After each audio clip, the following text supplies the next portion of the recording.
എല്ലാ തെറ്റുകൾക്കും ഞാൻ മാപ്പ് ചോദിക്കുന്നു. വാ, അച്ഛനാ വിളിക്കണേ.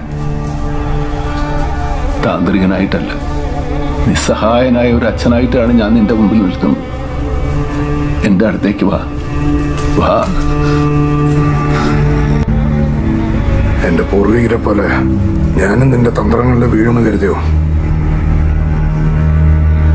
നീ ആരാണെന്നും എന്താണെന്നും എനിക്ക് നന്നായി അറിയാം.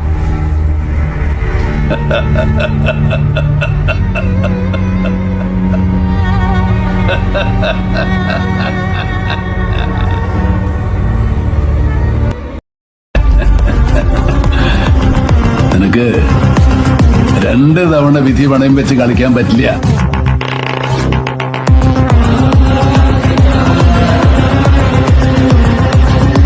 ഭ്രമയുഗ കലിയുഗത്തിന്റെ ഒരു അപഭ്രംശം.